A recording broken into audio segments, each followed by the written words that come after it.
Here. Pledge allegiance to the flag of the United States of America and to the republic for which it stands, one nation, under God, indivisible, with liberty and justice for all. Supervisor Locke with the invocation. We seek your help with decisions tonight. Bless this meeting with your divine intelligence and help us to make the best use of our own. Thank you for being our source of guidance. Amen. Amen.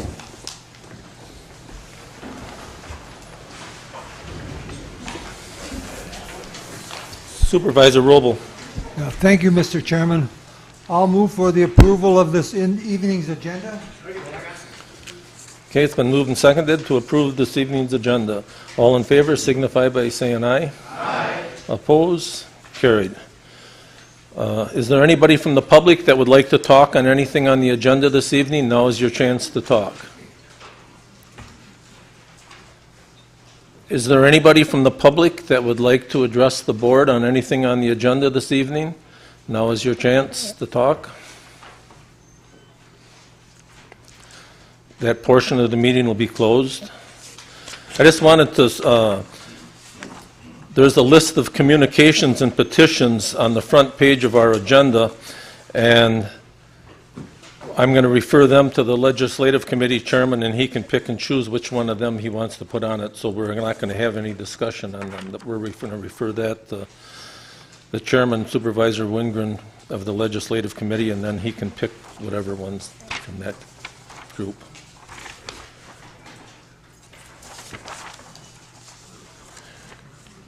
Zoning. What about the other petitions, my other communications? Which ones? My petitions that I've got to read in? Yep. Zoning petitions from the clerk.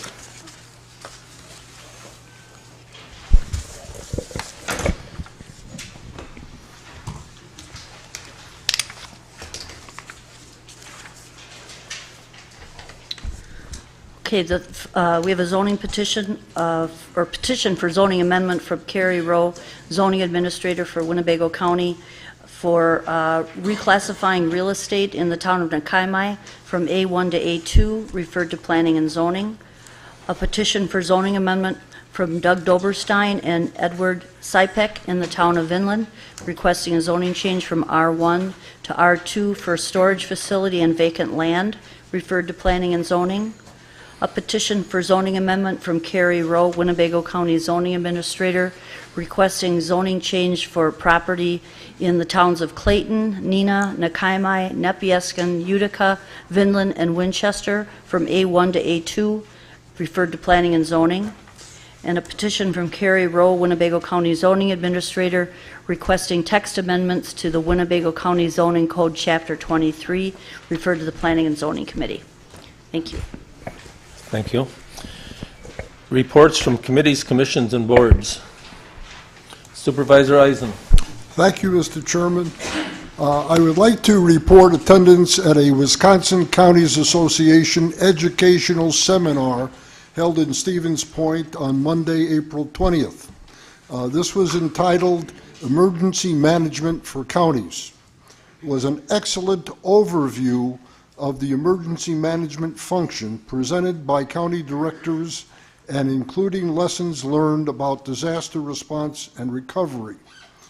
The General Counsel for the Wisconsin Department of Military Affairs, which oversees the Wisconsin Emergency Management, presented an overview of Wisconsin statutes and related county responsibilities. And for the board's information, on Monday, April 20th, 2015, Governor Walker issued an executive order declaring a state of emergency in response to ongoing drought and elevated wildfire conditions. And I would caution you and public watching the presentation to act prudently, since a state of emergency is a very serious condition during which a high degree of latitude is given to the officials responsible for the alert. And in addition, I'd like to, on behalf of the Emergency Management Department, I'd like to make it known that Winnebago County is hosting a state interoperable mobile communication vital connection exercise at Sunnyview Expo Center, May 5th through 7th, Tuesday, Wednesday, and Thursday. And if you're interested in a tour of this, the vital connection exercise is multiple governments, multiple levels of government. There'll be federal, state assets. Last year there was a helicopter on the premises as an example. Different municipalities bring in their mobile communication equipment, and they're checked and communicated and run through various exercises to see if things work right. There is a tour on Wednesday, May 6th, 1 to 5. If you want more information, feel free to ask. Thank you, Mr. Chairman. Thank you. Supervisor Rowe. Thank you, Mr. Chairman. I'd like to take this opportunity to refer everyone to the latest edition of the Wisconsin Counties Magazine, wherein it states Wisconsin Counties Magazine is pleased to introduce the new department series, WCA Board Profiles. These brief biography profiles are designed to highlight the members of the Wisconsin Counties Association Board of Directors, and our County Board Chairman, David Albright, was the first one selected.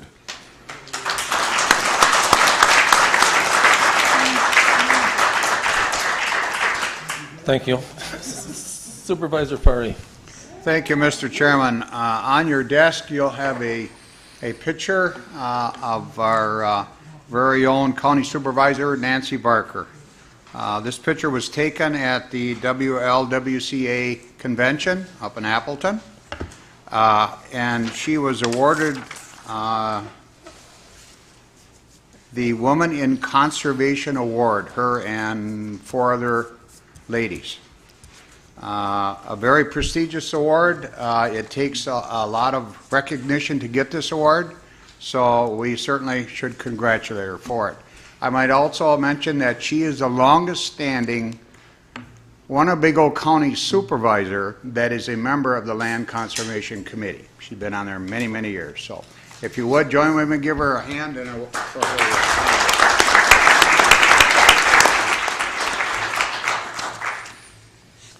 Supervisor Finch. Thank you, Mr. Chairman. I guess this is the day for the good peoples. Winnebago County Parks, through the Oshkosh Convention Bureau, they're to be congratulated. Through their efforts, they were nominated for the 2014 Tourism Partner Award and won it unanimously. So that's something that we can be proud of for our Winnebago County Parks. I guess we're doing something right. Also, for our solid waste program and recycling. You all should have received this on your desk, all right? In my opinion, and I'm not prejudiced at all, I think that we have the best recycling plant in the state of Wisconsin. And I don't know, Mr. Chairman, have you selected your tour yet or not? Yes. All right, so otherwise, maybe we could done a tour of this, because we do have a lot of new people. If not, let me know and I can talk with Jennifer, and she can set up a tour for the people who would like to take a look at our facility, because you'll be very impressed. We are, because we're on that, we're going through your parks, unbeknown to you yet, but we're also going through the solid waste recycling. Boy, we think a lot alike, don't we? Yep. Thank you. Somewhat, Oh, one other thing, somewhat. one other thing. I want to personally thank Supervisor Norton. He set up a meeting for ADRC, and he had some legislation people there and the community there, and I tell you what, it was eye-opening. I've heard about it through Human Service, you know, listen to them, but to actually be there and listen. And Supervisor Norton did a super job to set this all up, so I just want to do this for him.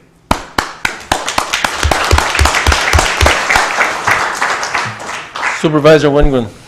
Thank you, Mr. Chairman. I'd just like to remind the members that on Monday, the 27th, there will be a meeting of the Legislative Committee at 8:30 at the Coughlin Center.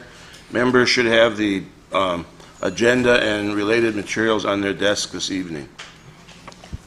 Thank you. Supervisor Norton. Thank you, Mr. Chairman. On Wednesday, April 8th, I, Dr. Topol, and a few of my stewards on Human Services went down to the Capitol for Human Services Day, and we had very frank and open discussions with Representative Workstack from NINA and State Senator Gudex about how we are concerned about the proposed changes in state budget, family care, IRIS, and HRCs, and we have a resolution dealing with that later. You guys heard Jerry point out, and thank you for that, compliment Jerry about the meeting they actually had where we were able to have 3 of our area legislators and 2 other staff members in a very packed, 400 people were in that room from all parts of the county. And I think our legislators have got the message that this part of the state is not going to see any changes in those programs. It was very refreshing to hear, and I think both the legislators we talked to are very receptive to that. One said the next doesn't know what kind of changes will be made, and Roystead was very and we heard some very disturbing words from the Health and Services Director about why these changes are coming to family care, because family carers are using them like even a freshman in college, a credit card, and then ADRCs are making the erroneous statement we heard that Roystead heard that ADRCs are telling people what to use. And that's, like I say, very positive reaction from the legislators. Also, just a couple other things. On the next Human Services meeting, which is May 4th at 3 o'clock, I would like to invite people because I had Dr. Topol have Pam Bush, who runs a very unique transportation program in Door County, and especially for those supervisors who represent a rural part of the county, it would be interesting because it'd be a way to try to get rural transportation for those people who need it, who live especially west of 41. And the last thing I want to point out, we all got a postcard, is that we think, which is part of our Winnebago County Health Department, is having our annual legislative breakfast. It's going to be Friday, May 15th at 2015 at the Myron Construction Wensler Center, which is on McMahon Road in Neenah. What you will be hearing from experts on how to make changes to make public health landscape outcomes. They're asking to RSVP to them by Wednesday, May 13th. I was able to go the first time last year. It's state legislatures, it's county board members who were there, and people who represent cities. It's a very good way to know what we think it does, and also what they think to do for better, healthy lifestyle and outcomes in our county. Thank you. Thank you. Supervisor Widener. Thank you, Mr. Chairman. I'd just like to report on the scholarship program. We got 43 applications this year, which is a record. We had 1 from Menasha, 6 from Neenah, 4 from Oshkosh Lords, 5 from Oshkosh North, 14 from Oshkosh West, 4 from Omro, 4 from Winneconne, and 4 from St. Mary's. Sarah Thompson has done an excellent job on this program, but I would be remiss if I didn't talk about Supervisor Colby, who went and talked to the Oshkosh schools, and I think the fact that we got like 23 total from Oshkosh gives a lot of kudos for him. So the applications are in the hands of the UW Fox Valley professors. I'm not quite sure when we'll have the results back, but good job. Thank you. Supervisor Barker. Thank you, Mr. Chairman. I would like to make just a little announcement that you support our seniors, and I'm talking about seniors for the senior center. We've put a piece on our building in Menasha, and now we've got to pay for it. So support for our senior, we're having a brat fry at Piggly Wiggly, which they do periodically in Menasha, Friday, April 24th, from 10 a.m. to 5 p.m., and Saturday, April 25th, also from 10 a.m. to 5 p.m. And support the WISE senior programming by joining us for our brat fry. Thank you. Thank you.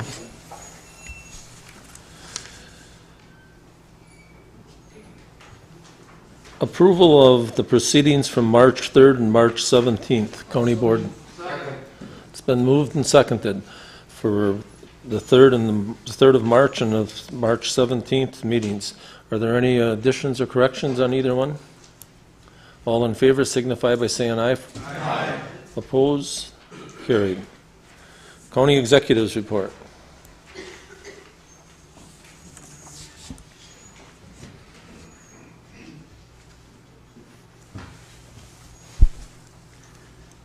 I've got a couple different items I want to touch on.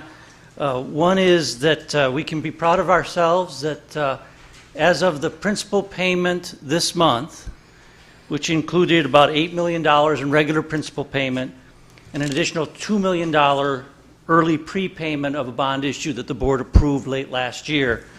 The outstanding principal balance on our bonds is about half of where it was just 11 years ago.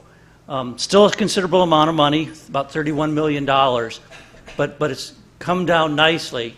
It may go up if we do large projects. Every year when we issue bonds, it goes up. And in April, when we pay payments, it goes down. But this is the lowest levels it's been at in more than a decade. And that leaves us in pretty strong financial position. As you know, I've been watching the state budget very closely for items that affect the county. There has been some good news. The proposal to move assessment from townships and cities to the county has been pulled from the budget. That's a good thing. I think there wasn't a full realization that what they were going to require was for the county to get 95% of the money that towns and cities had been paying for assessments. But we were going to be required to do an annual market assessment on every parcel. And the towns and cities normally were doing that between every 6 and every 10 years. So we would have actually have to have done, you know, at least 5 times as much and maybe 10 times as much parcels in a given year. And in fact, I was told by someone who runs a business helping do assessments that he felt it would require more licensed appraisers than are available in the state of Wisconsin to assess every parcel. So it's very good that that's come out of the budget. It probably threatened us with $1 million of additional expenses if that had been done. And I'm very pleased that the legislature has pulled that from the budget. There was, however, a surprise amendment added to the budget that's of some concern to us. And that's that, you know, the state is sometimes paying for indigent burials, and the state very generously is waiving our fees for death certificates, cremation release fees, transportation fees that could otherwise be charged to the funeral homes and to the state for those services. So I'm told this may add up to a considerable amount of money that we're now waiving. It also is going to freeze, as of September, the amount of fees that our coroner can charge for things like the cremation releases, you know, inspecting a body to make sure there's no sign of foul play before it's allowed to be cremated. So it does put us in a bit of a quandary that whether we should address that before the freeze, because once the freeze comes in, we'll be locked in for 2 years and then held to the rate of inflation on all those fees, transportation of bodies, inspections before cremation, and other fees, in perpetuity, it appears. So just, it's not a huge dollar amount we're talking about, but it's probably substantial to the coroner's budget. And that relates also, I mean, very loosely, to an item we have on our agenda tonight with regard to the coroner's budget. The coroner's budget is, the coroner's a very small department. And the amount of autopsies and body transportations they do in a year can fluctuate a great deal. And one of the factors involved in that would be suspicious deaths, but overdoses almost always require an autopsy. And because of that, you know, if there's a wave of heroin or other addictive drug coming into the county, those costs can fluctuate quite widely in a given year. I do think we have to manage that budget more closely and get information to the board sooner if we're going to go past it. But to a very large extent, those costs are not controllable by the action of the coroner. So I think that's an important thing to note. We also have two things on the agenda, to capital items. And one of them is repairing a taxiway. This is a taxiway that's been patched with asphalt on a number of occasions. It is good fortune that between the state and the FAA, there's 95% cost reimbursement. So the county, to repair, resurface this, or redo it, the county's cost would only be about $325,000 out of a project that would otherwise be over $6 million. So it is good that those monies are available. I don't know that those monies will be available forever. We all know of the tough choices having to be made at the federal and state level. So I think we're well advised to move ahead with repairing that taxiway now while those reimbursements are available. The airport is also asking for monies for architecture and engineering work with regard to the airport terminal, and I think that's a wise investment of money too. We know that the terminal has a boiler that's failing, a roof that needs to be replaced, and if we don't move at a reasonable amount of speed, we may find ourselves having to put a lot of money into a terminal that doesn't have a long life left in front of it. We ran into the same situation, if you remember, with Parkview and the Pavilion. When we were trying to make a decision with regard to what we were going to do with the nursing home, we actually waited too long and ended up having to put a roof on one of the buildings that was subsequently demolished. And we don't want to put ourselves in that kind of position again. So that's the report I have for you today. And if there's any questions on anything that I said, I'd be glad to take them. No questions? Thank you. Supervisor Ramos had asked to be excused from this evening's meeting. Supervisor Neubauer is ill. Supervisor Rasmussen told me he'd be coming in late, and here he is. So at this time, I'd like to ask Ernie Winters to come forward. He's going to be giving us a presentation on County Trunk Highway CB Oak Ridge Road intersection safety improvement projects.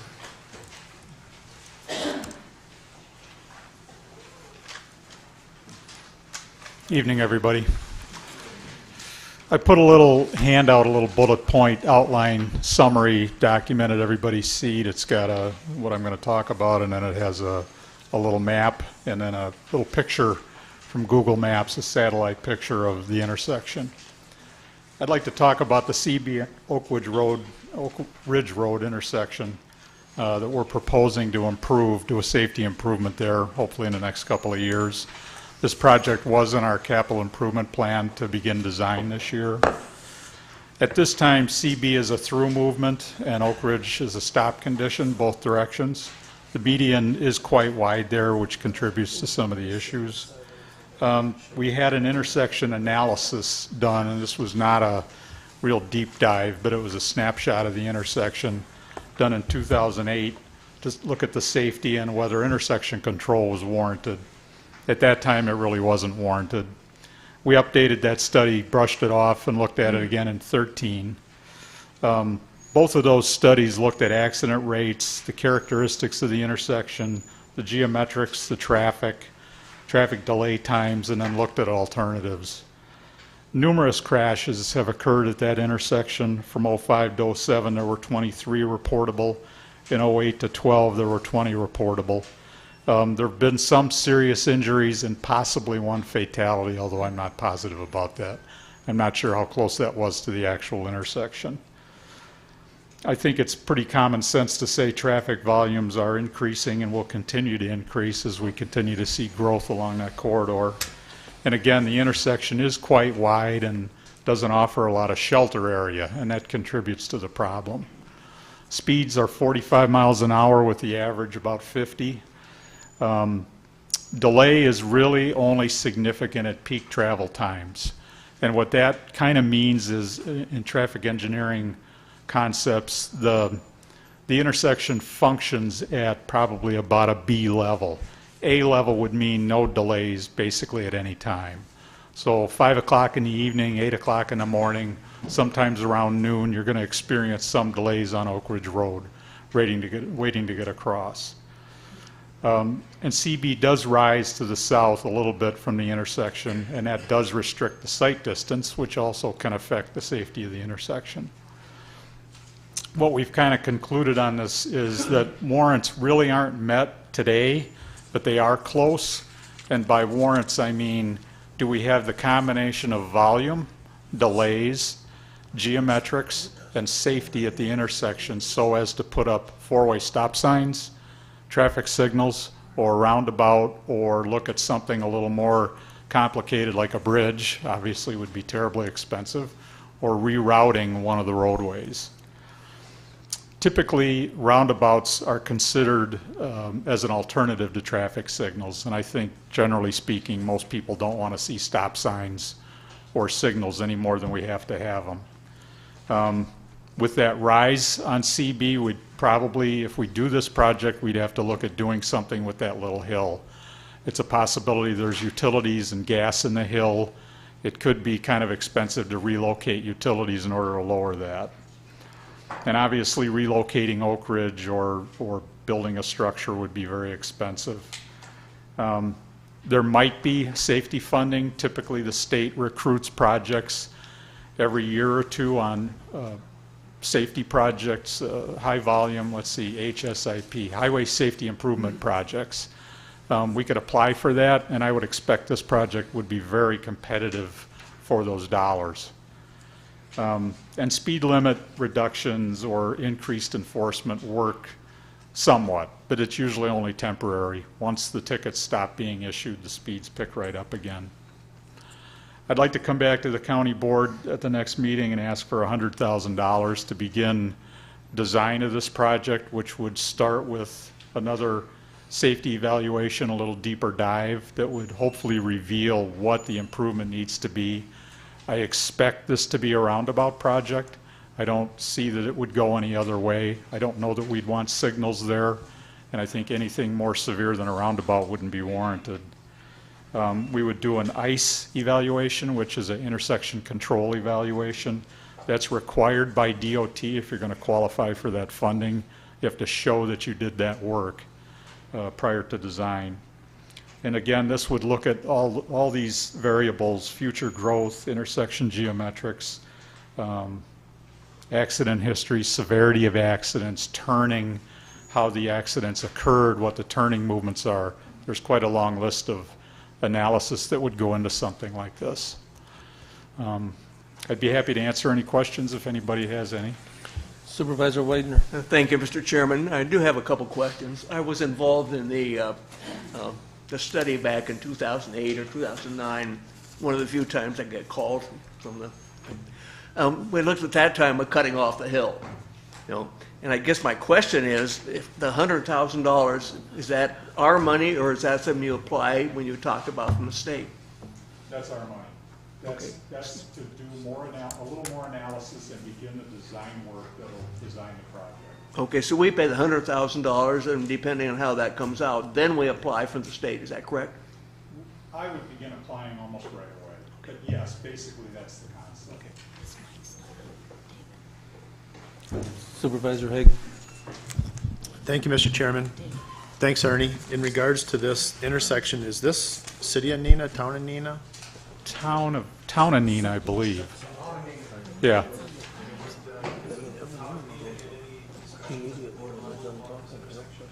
I believe they have. I believe they've been somewhat informal. I've not gotten anything in writing. I've talked to the town chair about the intersection. They're aware of the concerns. As far as I know, I haven't reached out to them yet. I believe they'd be supportive of a project. I don't know if that means financially supportive. In regards to the concerns, then, where are these concerns coming from? I mean, if they're not coming from the town, where are the concerns coming from? Well, I don't know that it's in response to specific concerns.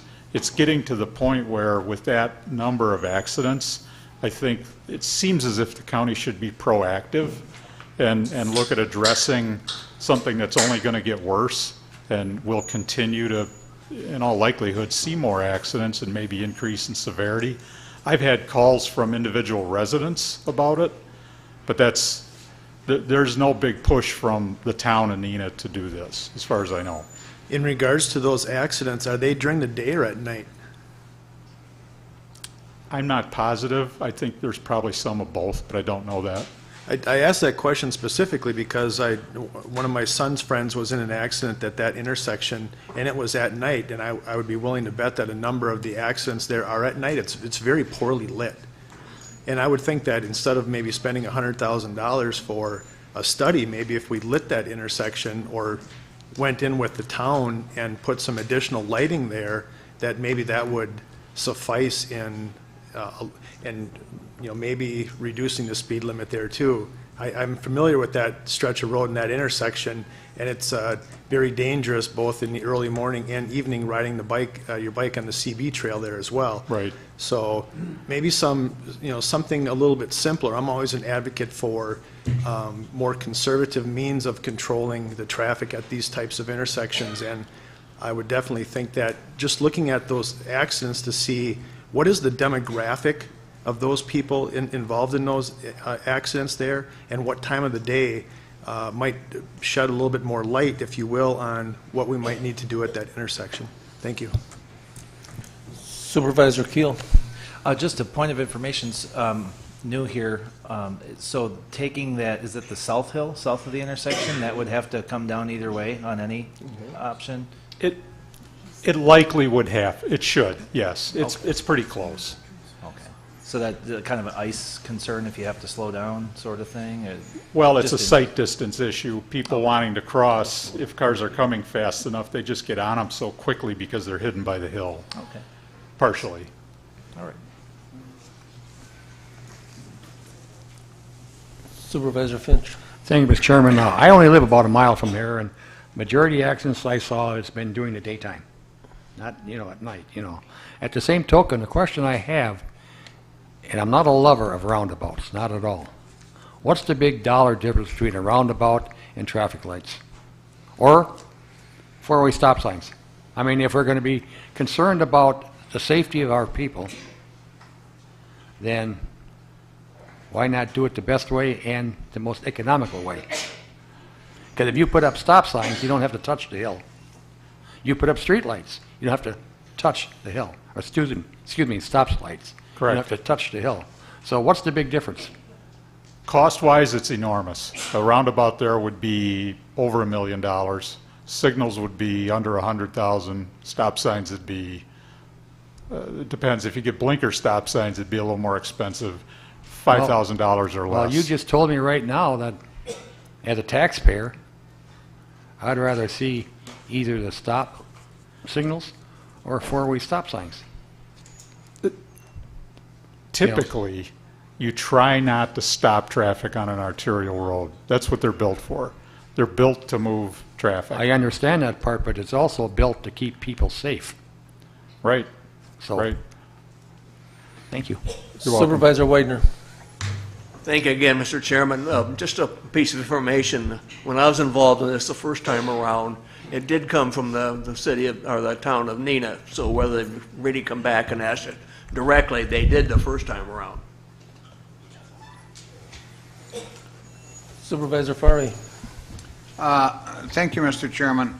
This intersection has been a concern for many years. I attended several meetings in regard to this intersection where, it's been a while, I don't remember. I thought it was town of Neenah and others that wanted something done with the intersection, and nothing would get done. So I applaud you for bringing this forward, at least to do a study, spend some money and find out what needs to be done. So I thank you for doing it. It's about time somebody took the bull by the horns and got it done. Thank you. Supervisor Rasmussen. Thank you, Mr. Chairman. Just a couple comments here on what I heard. I was involved with that when we built that. I was with the Highway Department. As far as the hill to the south, that is because of a gas line. So it's unlikely that would come down very much. The accident timing, I know when that road was built, there was already accidents. I mean, not a lot of them, but there was some right away. and I can remember them being during the day, so, and now I believe the red flashing stoplights are up there, and those were put in sometime after that. I think so too, yeah. And I don't know how much that helped, but it wasn't necessarily a darkness thing, it was because of the distance. It's not a bad intersection, I mean, like you say, it fits all the criteria, but there's just something there where some people had problems with it.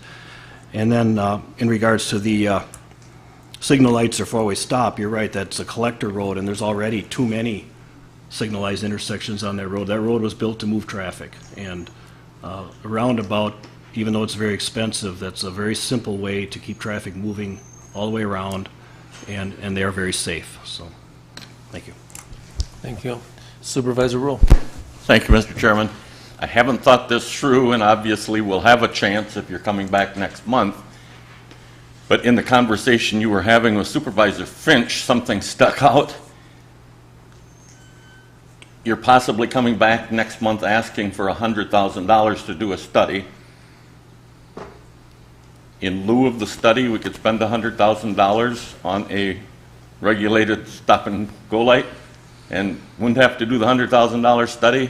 I guess I got to weigh, you know, if you do the study and it says put in a regulated stop-and-go light, we've already spent $100,000 on the study. If we'd spend $100,000 on the light, we wouldn't have had to do the study.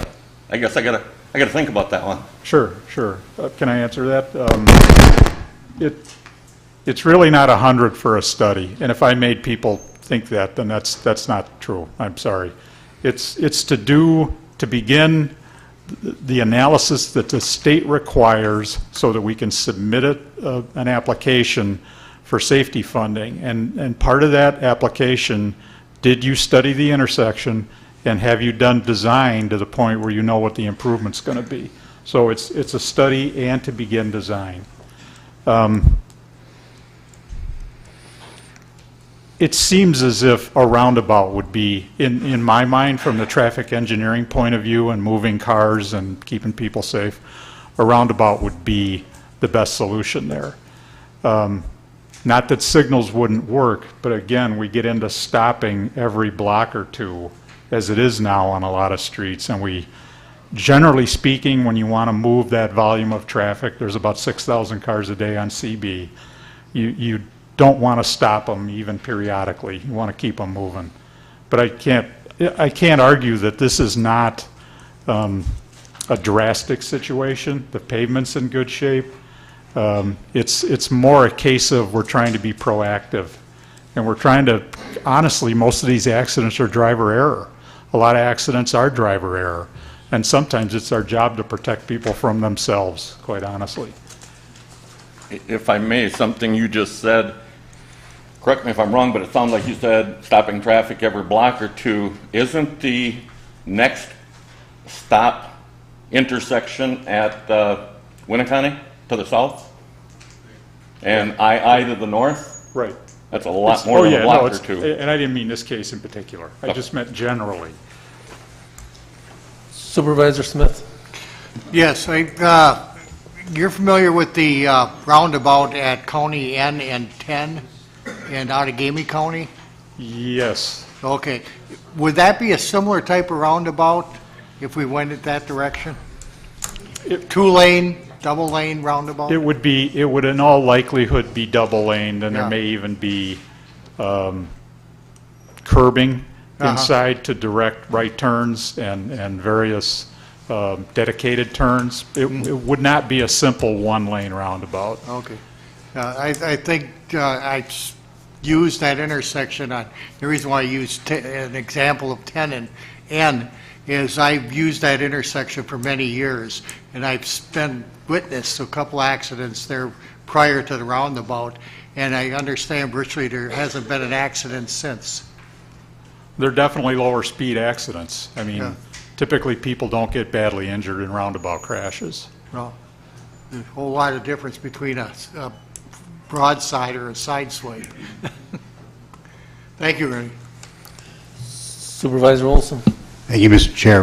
Ernie, I want to clarify something. When I was at the Highway 21 project hearing, I asked one of the people from the state if there's a criteria to determine how an intersection is built or rebuilt with regards to a roundabout, and he told me it depends on the projected volume of traffic at said intersection. And you said you feel we had about 6,000 cars a day that use that intersection? That's just on CB, yes. On CB? So I would imagine that would meet the criteria for a roundabout.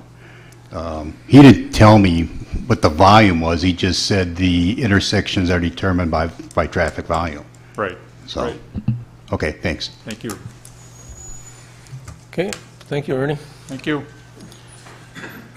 Zoning reports and ordinances. Report number 1, Uti Alto, Town of Poigan, Supervisor Egan. Thank you, Mr. Chairman. Approval of report number 1. Been moved and seconded to accept report number 1. All in favor signify by saying aye. Aye. Opposed? Carried. Did you get it? Or Steve, I'm sorry. Abstain.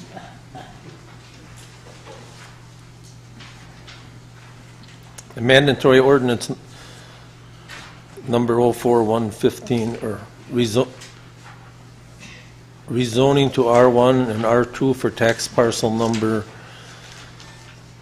020 013902 to 020 131. I move for the approval of mandatory ordinance number 1. It's been moved and seconded. All in favor signify by saying aye. Aye. Oppose? 1 abstention. Report number 2, Roy Fine, Di Renzo and Bomir, Town of Nina. I don't know, Supervisor Widener, is that you? Mr. Chairman, I move for the approval of the acceptance of report number 2. It's been moved and seconded to accept the report number 2. All in favor signify by saying aye. Aye. Oppose? Carried. I move for acceptance of report number 2. Approval of report number 2, I'm sorry.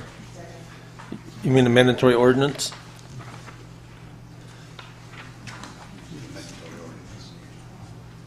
A mandatory ordinance for B2 tax parcel number 010 02 02 02 01. Right. All in favor signify by saying aye. Aye. Is there a second? Yes. Oppose? Carried. Resolution number 144-42015, commendation of Sandra Schaus. Supervisor Rasmussen. Thank you, Mr. Chairman.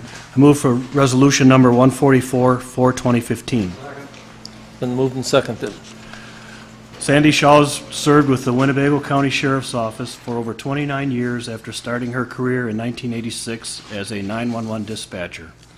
In 2000, she was promoted to the position of Administrative Coordinator and remained in that position until her retirement March 13, 2015. Sandy was a consummate professional and positively represented the Sheriff's Office both on and off duty. In the role of Administrative Coordinator, she supervised the word processing unit, served as the administrator for the records management system, and worked directly with command staff on all personal matters. Sandy's record of service to the citizens of Winnebago County was exemplary and worthy of recognition. Please join me expressing our appreciation for her years of service and best wishes as she enjoys her retirement. All in favor signify by saying aye. Aye. Oppose? Carried. Resolution number 145-42015, commendation for Barbara Haddock. Supervisor Rasmussen. Thank you. I move for resolution number 145-42015.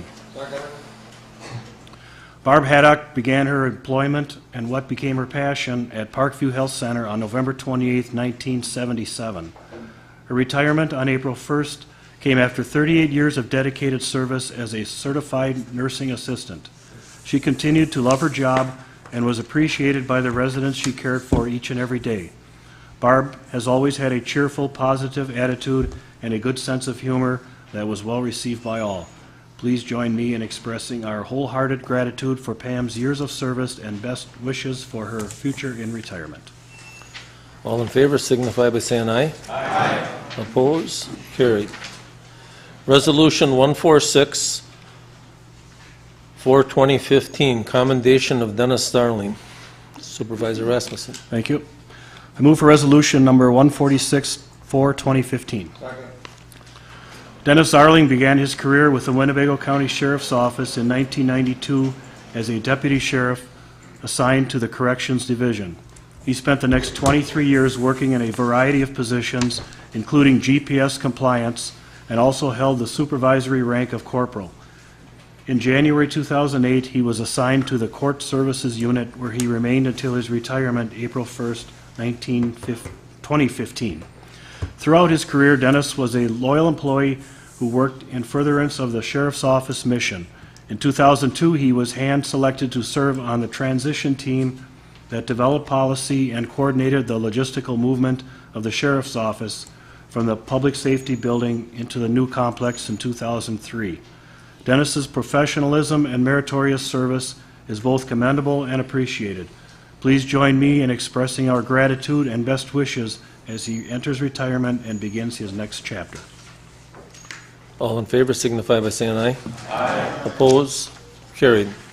Resolution number 147 for 2015, disallow claim of Kevin Goodvine. Supervisor Rasmussen. Thank you. I move for resolution number 147 for 2015. Second. Then moved and seconded.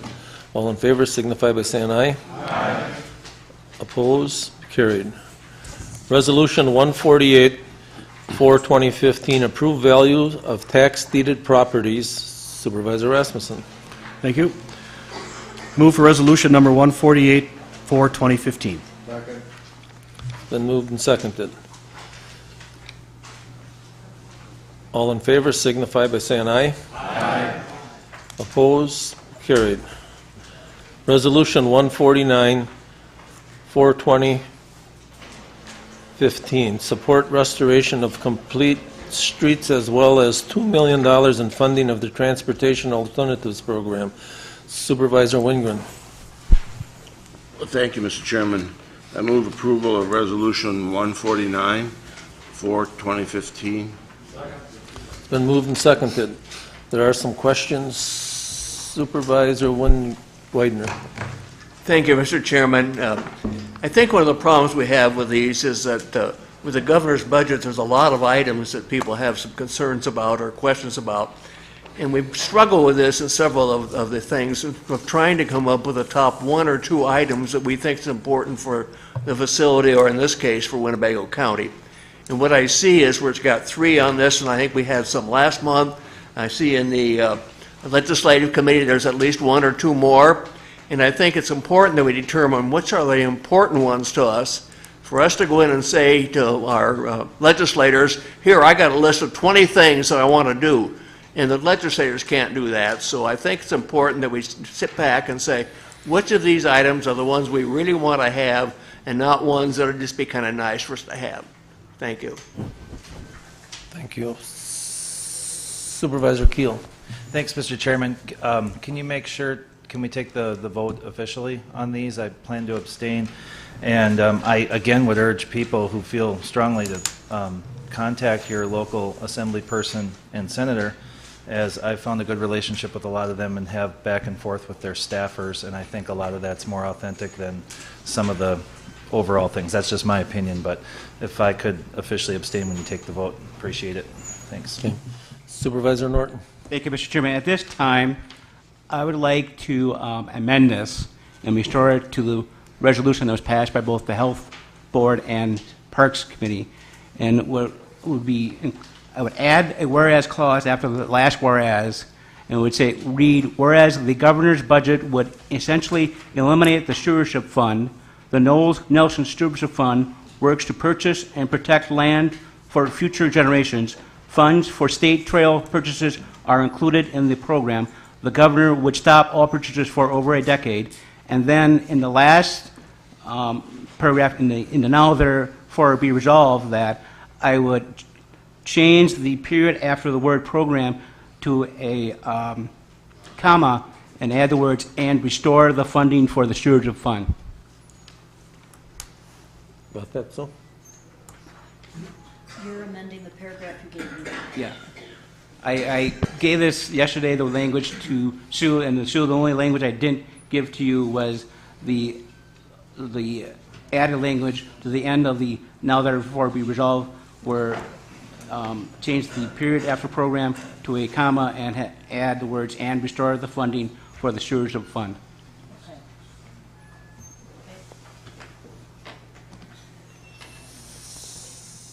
Supervisor Haig on the amendment? No Oh, there was second. no second, okay. Supervisor Haig. I just wanted to echo Supervisor Keel's feelings on these resolutions. Thank you.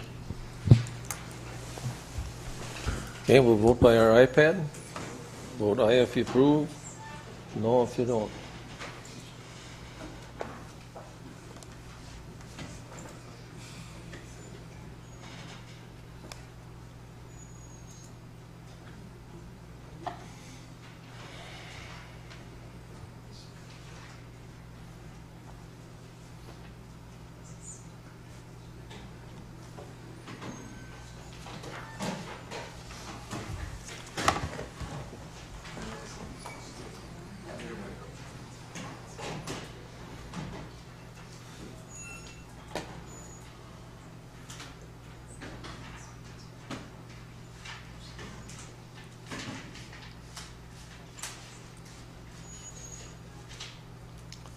That is passed. No. That's passed. 17 names. It's majority of those present.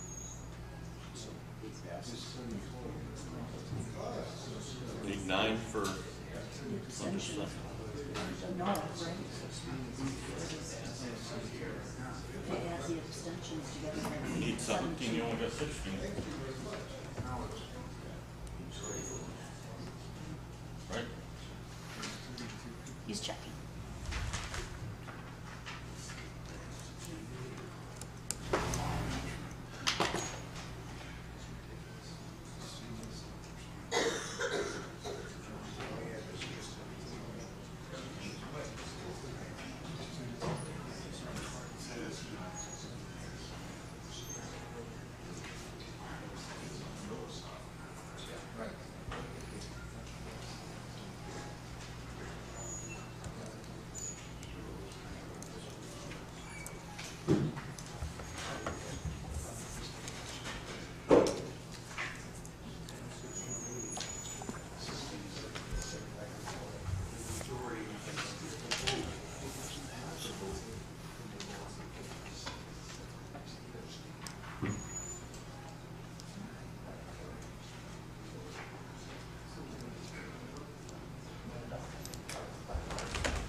It was approved because he would count the abstentions as being present. So it's lost. That's lost. Is that what he said? Yeah. That is lost. Point of order. Go ahead. I disagree with that. You need to have a majority to vote to begin. If the people have abstained, what they're saying is, I'm here, but I don't want to vote. Therefore, I'm not here at 8. So it passed 16-8. This has been brought up, yes, correct. This is brought up at WCA, is that once you choose to abstain, as an example, if we had a situation where everybody abstained except 3 people, and they voted 2-1, it would pass. So I think this has been done, so I object to that ruling. I think that passed 16-8. Just looking at Robert's Rules of Order, and it says that an abstention counts as people being, if it's a majority of those present and you have an abstention. I can't hear what you're saying. I'm sorry. Just looking at Robert's Rules of Order, Mr. Widener, I'm looking at the addition, and it says if your vote is of a majority of those present and people abstain, it's the same as a negative vote. I disagree with, okay. Well, you can disagree with it. I don't really care one way or another.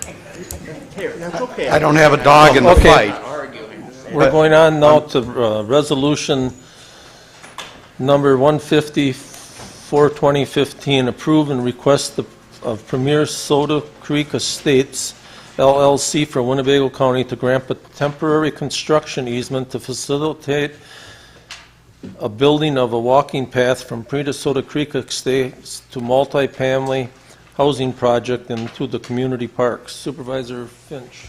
Thank you, Mr. Chairman. I move for 150-42015. Been moved and seconded. All in favor signify by, Supervisor Gabbard. I just have a question for Rob. You're going to have this walk path going into the county park, and the county park has hours and it's closed. Are you worried about people going down Soda Creek at all hours of the night and getting into the park to do vandalism? We have currently have an access point to Parkview Estates further down. Haven't any issues with it. I kind of compare this to that, but we will be having a sign posted there that'll give the park hours right at the entrance to that path. Okay, thank you. All in favor signify by saying aye. Aye. Oppose? Carried.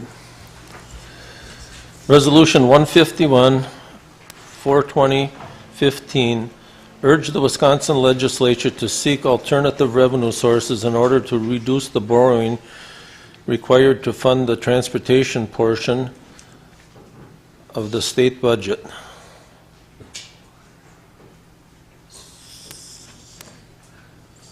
Supervisor Robel. Thank you, Mr. Chairman. I'll move for the adoption of Resolution 151-42015.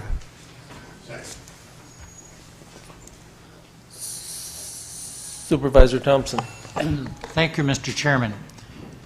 In the resolution, two resolutions back, there was a great deal of concern expressed, which I happen to agree with, that we should tend to the county's business and not be telling the legislature what to do unless something very, very directly affects the county. I voted abstain for that reason. I would be happy anytime to tell people what my opinion of it was, but that's not for me to do in a county board meeting. I would express the hope that those who abstained for the reasons stated will be consistent and follow that same procedure whenever resolutions come up that they think is the business of another legislature. Supervisor Olson. Thank you, and I respect Mr. Thompson's opinion on that because I happen to feel the same way. If anybody is a little bit more interested, taking an active interest in the transportation fund both at the local and state level, and just to clarify why this was brought forward, whether you want to vote on it or not, borrowing up to $1.4 billion in bonds is not a sustainable long-term strategy because that will put the transportation fund in serious debt service, where most state departments have a debt service about 3%. The transportation department will have a debt service of up to 25%. So this doesn't make any sense at all. Thank you. Supervisor Egan. Thank you, Mr. Chairman. I'd just like to say it on this, and I really respect the two supervisors that just spoke, but this does have concern with us. It does have concern with the county and everyone else. So when you say this has nothing to do with us, we should just let the state worry about them. Well, we get money from the state to do our roads. So if you don't want the roads done, so when Commissioner Winters comes and asks for money or whatever, and the towns, I'm going to speak as a towns person now being a chairman, we get money from these. So, and sooner or later, whatever they do for budget, and we feel as though it should be done different, I think you should really think about that and say, well, I'm going to abstain because it don't concern me at all. It most certainly does. Supervisor Haig.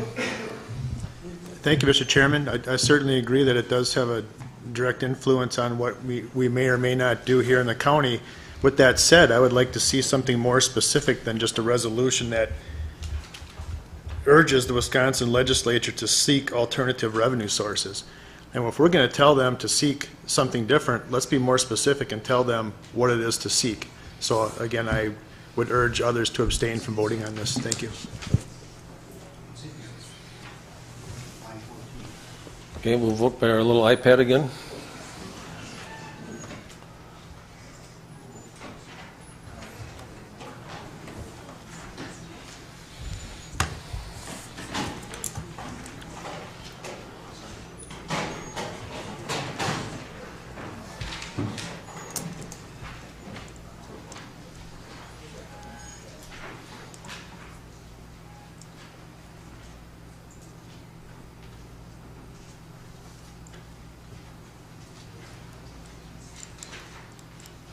That is passed.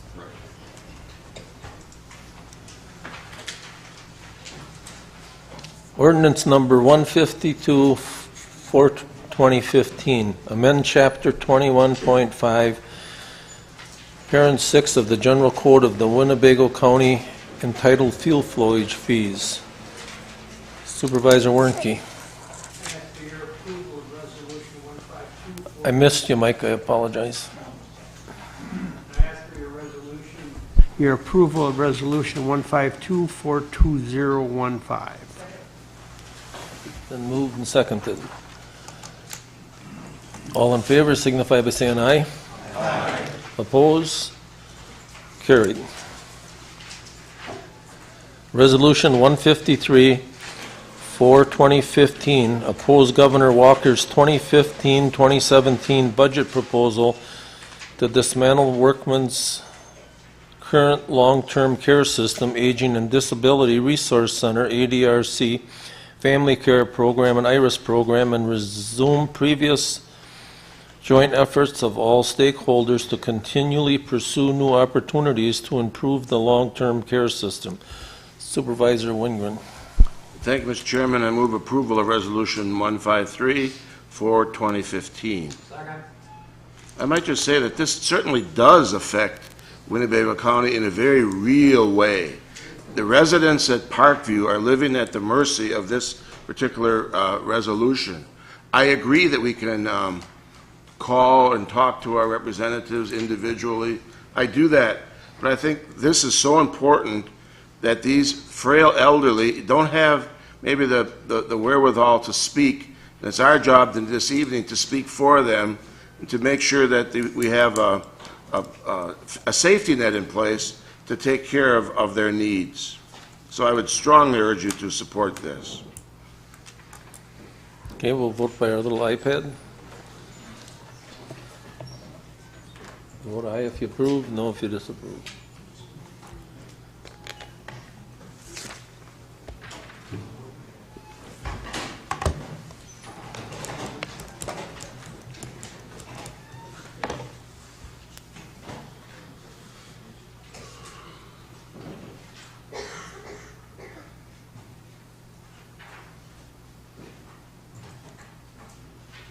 That is passed.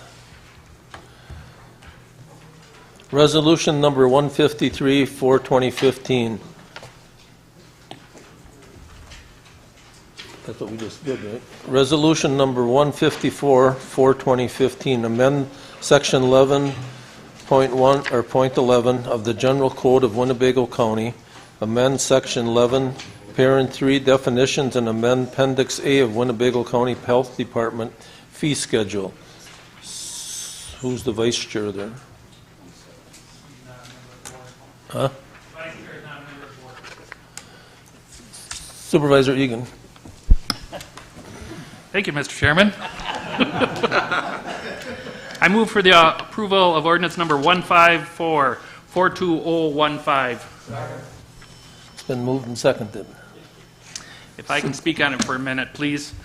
As most of you know, I've been against this for quite a few years. There's a sheet, all of you should have a long sheet in front of you to look at them. And one that I argued about the most, I'm going to speak a little bit about it, and then the rest can because I'm sure it's going to be brought up, is the nonprofit temporary permits, 3 days. It had been, when we first started out on this, they wanted $75. We argued, we discussed, I should say, and brought it down to $25, and we kept it there. And finally this year went up to $30, but they wanted to even go more than that, but we kind of compromised them with the $5. And now some of you are going to say, well, you're taking this all away from the nonprofits. Well, this is something the state is requiring. It's not just something that we wanted to do. So we went up to the $30 to $5, but you got to remember on these 3-day things that most of them do it on weekends. We're paying for these people to go out. They got to take their time off and this and that. So when you really think the $5 and it goes towards them people for their days, like I'm saying Saturdays and Sundays, whenever it is, we're paying that out of the county here. So when you, and I know a lot of you are going to say, well, we got to employ. Well, this is where some of them are getting employed. So either that, or they're going to have to get more staff, and we're going to pay that way. So that's why, and that'll be the biggest one that you see is that's a 20% increase. The rest you can see are mainly 2 or less. Supervisor Farley. Thank you, Mr. Chairman. I applaud Mr. Egan's comments. However, over these many years, this has come up many times. What does this affect primarily? The churches that we all attend. A lot of these nonprofit permits are for churches. I haven't supported this in the past, and I don't intend to today either. I can't find an excuse, if it's the state or anybody else, to start charging our churches more money to try to raise funds for their purpose. I think that's wrong, so I won't be supporting it. Supervisor Scherf. Thank you, Mr. Chairman. This is not directly related to the issue of fees, so I just ask for your indulgence. But I would request respectfully that the Director of the Health Department and the Board of Health provide at a subsequent meeting a report on the reorganization of health services, especially as it impacts the northern end of the county. As everyone knows, we have in the past reorganized so that the city of Neenah and the city of Oshkosh have now come under the umbrella of the health department of the county. And I thought that I was just out of the loop because I was new, and that the reorganization, I just had missed it, but I met with other members of the northern end of the county and found out that it seems to be going on and nobody knows about it. So I'd like to get, I talked to the county executive, and I'd like to get a specific report on just exactly what's being done and if it conforms with the contract that was signed. So I respectfully make that request for a subsequent meeting. We kind of created a department that can't get out of its own way. Supervisor Olson, and it was my fault. I concur with my colleague. I just have a quick question for Mr. Egan. Are these fees for per day or per event? So in other words, if it's a campground here, $262, is that for one rental for 1 day, or what if they want to stay 3 days? For a camp rental, that would be for like the, you're talking about for the campgrounds? Yeah. Well, the campgrounds, that's for the year. For the year? Right. Okay, all right. Like your temporary, it says 3 days, so you don't, it's not $30 a day, it's $30 for all 3 days. Okay, that's what I want to know. Thanks. Okay, we'll vote by our iPad. Vote aye if you approve, no if you disapprove.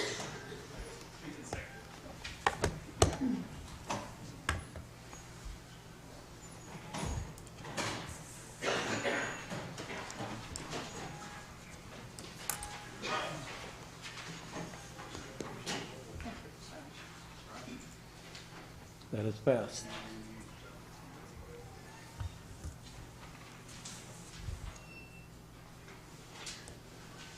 Ordinance number 155 for 2015 amend section 9.14 of the General Code of Winnebago County. Supervisor Egan. Thank you, Mr. Chairman. I move for the approval of ordinance number 155-42015. It's been moved and seconded. Can I speak on this one a little bit too, please? Sure. This here is something that some of the counties are doing around us. I believe Dane is one that's really doing it completely, and I believe that's why Chairman Ramos isn't here tonight. I believe Nina's thinking about doing it in all the city of Nina. This is taking away your vapor cigarettes, is what they call them. Not totally, but just in our buildings. When I say our, it's the county buildings and the county vehicles, not on your parks or any place else like that. It's something to start.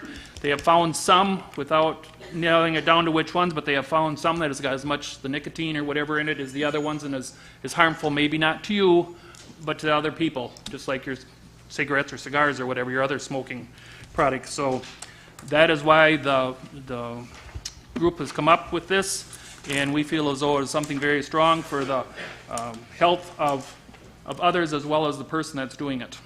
So I ask for your support.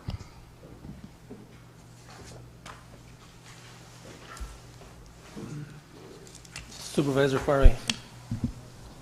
Thank you, Mr. Chairman. I believe when this came up and there was that presentation was done, perhaps we all recall that. Oh, that was several months ago.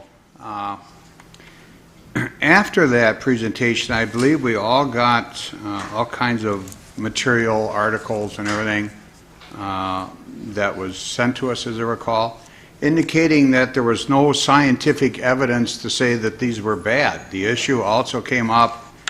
The federal government hadn't done anything about them. So,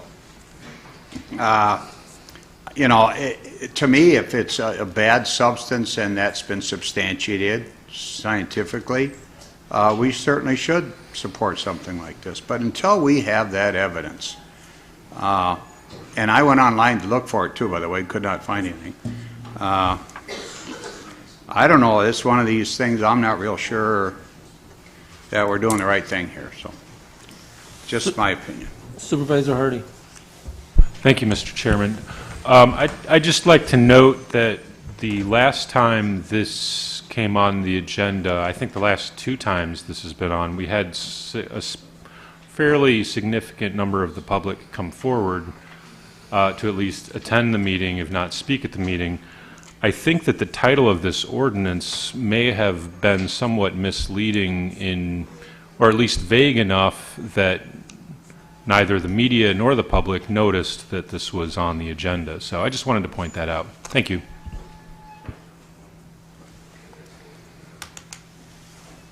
Supervisor Egan. And them other ones, Supervisor Fari brought up a good thing. We have been working on this for quite some time. We've got the DAs, or not the DAs, but Mr. Bodner involved in on it and everything to make sure the wording was correct on it. The staff over there worked on this for quite a while, and it has been months since we did work on this, so it's not something that was just thought up overnight and whatever. And this was published just like everyone else's, so, and you got to remember that some of the public that were here last time were thinking that was going to be for all of Oshkosh and wherever. We're just talking about Winnebago County buildings and vehicles. Supervisor Eisen. I just want to reiterate, Winnebago County buildings and vehicles. Supervisor Norton. I just want to reiterate what Supervisor said. This is just for our buildings and our vehicles, and I just want to point out the National Institute for Occupational Safety and Healthy recommends that all workplaces should be tobacco-free, including exposure to e-cigarettes in the workplace. So this is not buying a sale of them or anything like that, or have to be outside. This only applies to our buildings. And like I say, a National Institute recommends that all workplaces be tobacco-free, including e-cigarettes. Supervisor Haig. Thank you, Mr. Chairman. I certainly agree with Supervisor Hardy in regards to the stealth nature of this resolution and how the public might not have, the media might not have an opportunity to discern what we're doing here tonight. I'd like to make a motion that this go back to committee and come back on this to this board with a title that would enable the citizens of the county and the media to have a proper grasp of what we're doing here. Thank you. Is that a motion? I'm making that motion, yes, sir. I'll second the motion. Okay, it was moved and seconded. Supervisor Norton? Thank you. I'm referring it back. Yes, I would urge defeat of this motion. The name of this resolution has to do with a county ordinance. A public presentation was made in January, correct. It's been on the health board agenda once or twice, as Mr. Egan says. We have not deceived anyone. Anyone could look at the agenda, look up at the ordinance, and see what it says. We don't name the ordinances. That has someone else does. So I would, to send this back, just for the sake of renaming it, would be preposterous in my state. The public has known. And with all due respect, and I have to answer one of the critics, you know, I haven't heard a lot of input from the public on this. I really haven't. I heard one person, and when I responded to that person, I asked them where that person was, to see if it was Winnebago County or not. They did not respond. And also, when this person responded back to me, they didn't tell me where there was. They misrepresented. The first time they said they were a smoker, and the second time they said they weren't a smoker. So I tell you, I don't hear all these concerns. It's been on the agenda of the health board and been a presentation before this board. I think it would be a time wasted to send it back to the health board just to have wording on the title so the people would be more aware. Supervisor Hardy. Thank you, Mr. Chairman. I would just like to point out that the resolution we just passed, 154-42015, is described as amend Section 11.11 of the General Code of Winnebago County, in parentheses, amend Section 11.3, definitions, and amend Appendix A, Winnebago County Public Health Department permit fee schedule. Makes it very clear what's on the agenda if you look at the summary agenda, which most people typically don't go past the summary agenda. So, thank you. Okay, well, Supervisor Haig. That's a great point, and if I could also point out that the resolution before that, Resolution 153, is so precise, it even uses an editorial term, dismantle, which I'm sure is not in any page of the proposed biennial budget. Thank you. We'll vote by, if you want to refer it back, vote aye. If you don't, vote no.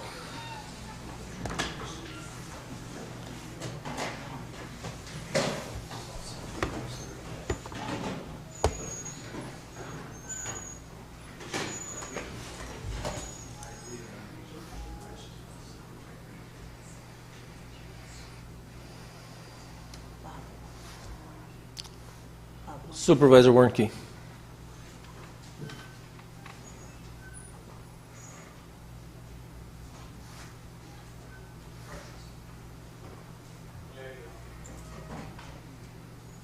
That has failed.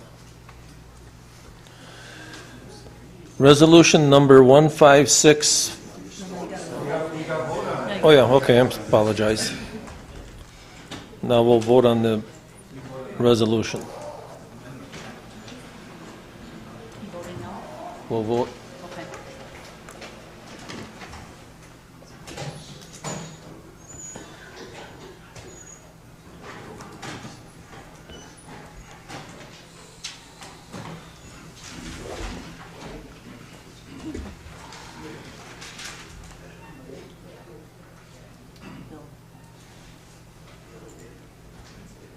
That is passed. Resolution number 156-4/2015, authorize a transfer of $69,420 from the 2014 General Contingency Fund to operating expense accounts within the coroner's 2014 budget to cover budget overruns that occurred during 2014. Supervisor Wingren. Thank you, Mr. Chairman. I move approval of Resolution 156-4/2015. This resolution was before the Judiciary Committee twice. We approved it. I join myself with the comments of our county executive this evening. It sounds like a lot of money, and it is. However, there is no way for the coroner to anticipate what kind of volume you're going to have that year. I think that's a terrible word to use, but that's the essence of it. The money is there. I think we need to support the coroner, who does a job that I know I wouldn't want to do, and I know he does it very, very well. And I'm hoping that maybe as the year goes on this year, we'll be a little bit more observant of some of the charges before they get to the point that this one did. This is dealing with something that happened in the past. Had it to do over again, probably wouldn't have happened this way. But this is what we're faced with tonight, and I urge your support of the coroner by approving this budget transfer. And the committee vote from the Public Safety Committee was 5-0. It states 4-0. Well, I forget which month it was. We're 4-0, correcting and it. then it was 5-0.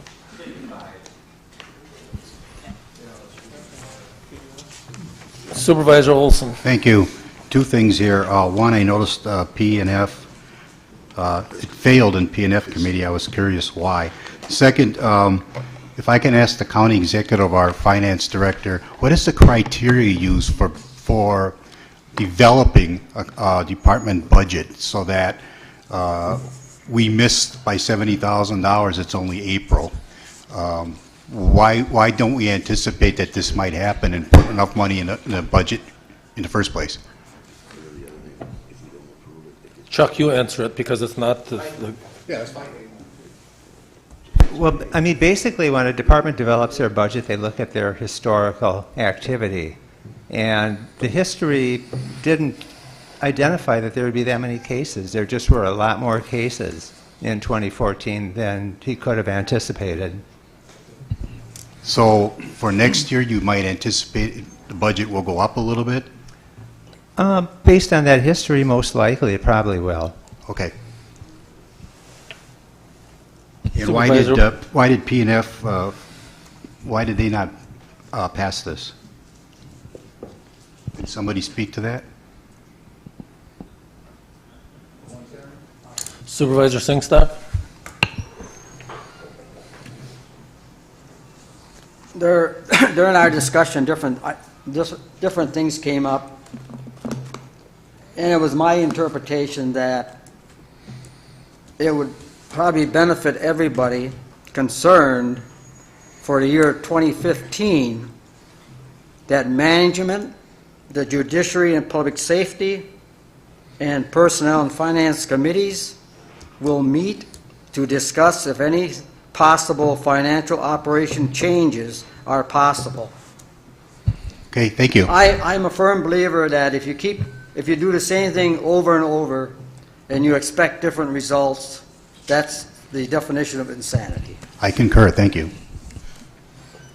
Supervisor Finch. Thank you, Mr. Chairman. I'm going to vote for this, and one of the main reasons I am is this department usually takes a cut here or there. And in the 23 years I've been on here, that department is always being cut here or cut there.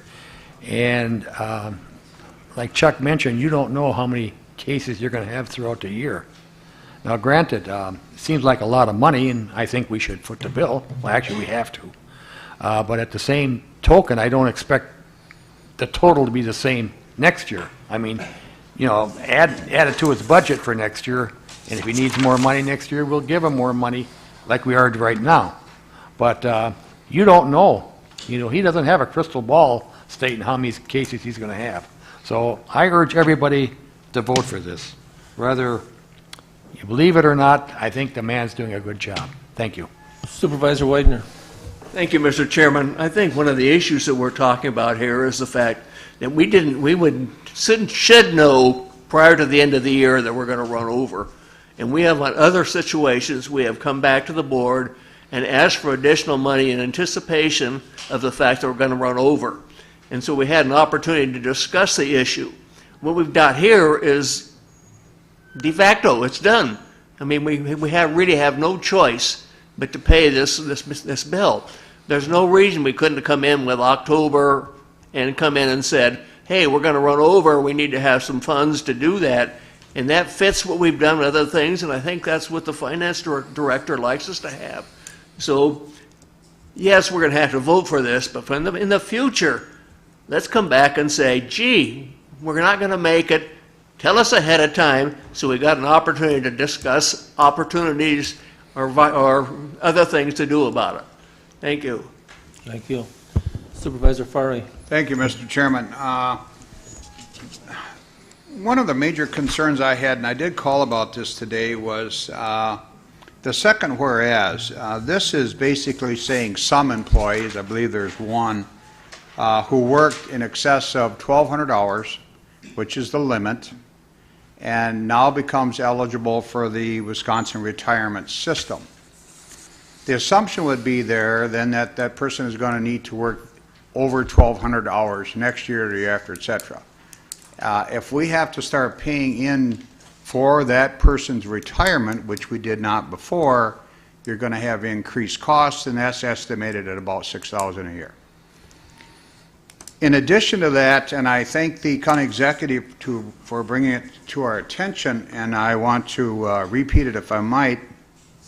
I'm just told this passed the Joint Finance Committee in the legislature. Counties are also prohibited from increasing the amount charged for coroner fees, death certificates, or transportation fees as of the date the budget becomes law. So that means that we can't increase the fees to offset the cost. I'm going to support this because it's been paid, and what else can we do? But I really think it's going to put us in a budget crunch this coming October. So just my thoughts on it. Obviously, the money's been paid. We have to cover it. You know, we have that responsibility, but it does put us in a bit of a bind, I think. Thank you. Vote by our little iPad. Vote aye if you approve, no if you disapprove.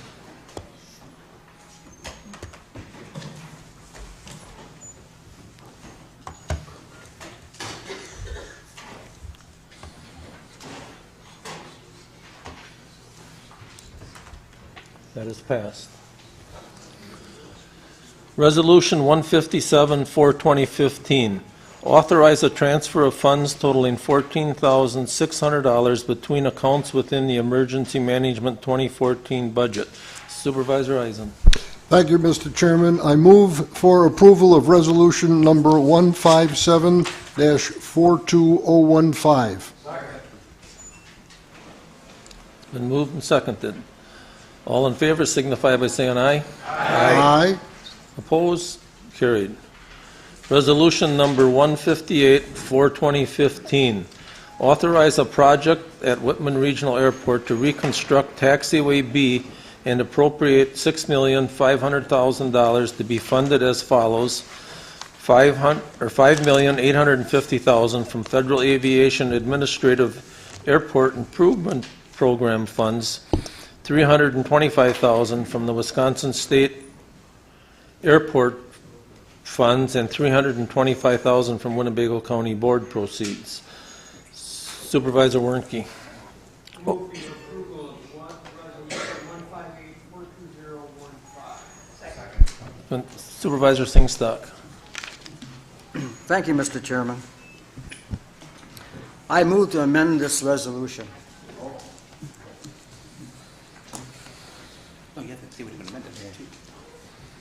My amendment would be to change the wording in line 27, where it states "in Winnebago County bond proceeds," and changing it to "from Winnebago County general fund undesignated fund balance." Second. It's been moved and seconded for the amendment.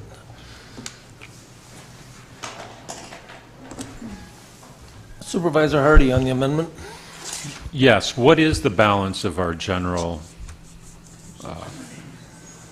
Is this a reasonable? It's roughly, it was 18 at the end of the year. We used $2 million of that for the courthouse project. So it's about $16 million. And 12 is our target. 12 is the target. My mic is not on. The balance is about 16 million. Our target is 12.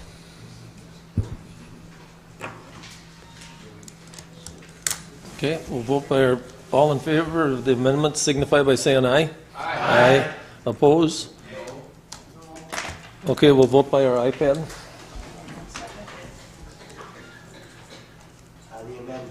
On the amendment. It wasn't amended.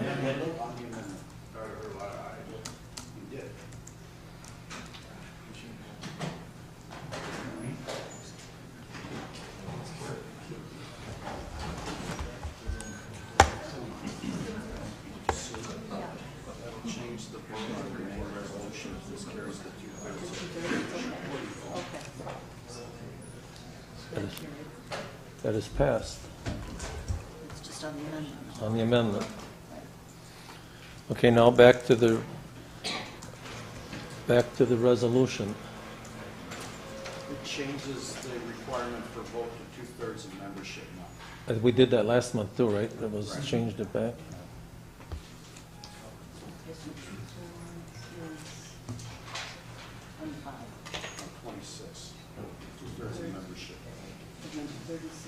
Oh, 24. 24, so 25, right? 24.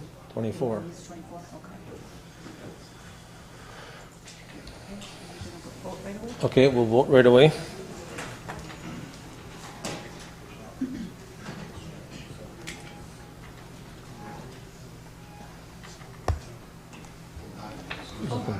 Sorry. You have to click. I have one.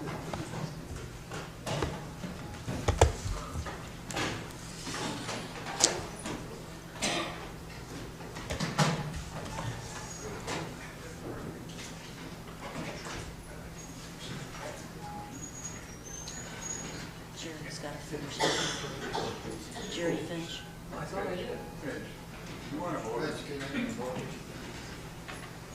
That is passed. Resolution 159 for 2015, authorize an expenditure of $36,000 for architecture and engineering work related to a study of the airport. Okay.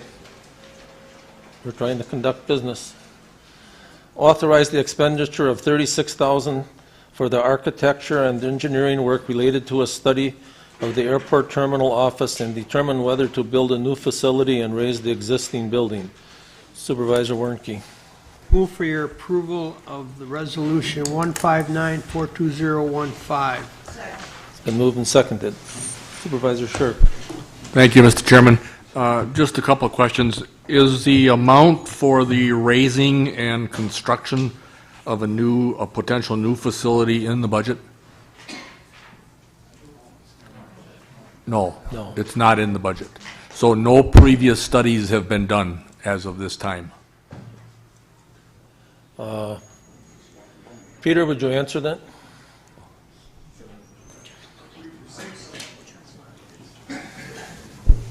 We have, done some studies preliminarily, and have some preliminary numbers, but, we have nothing set in concrete in a budget item specifically for this project. That's why we're starting the way we are with this study.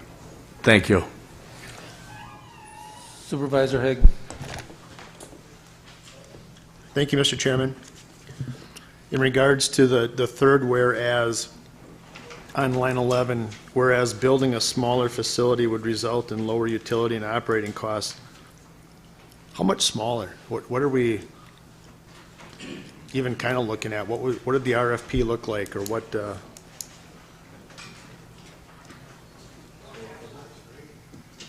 I mean, smaller could be 1 square foot smaller. What? That's exactly why the architect is going to look at it. Get input from the tenants, get input from us as the operators of the airport, from the public. We have a public meeting set up so they can get input from them. And from there, we'll determine what the right size building would be if we go that route. In regards to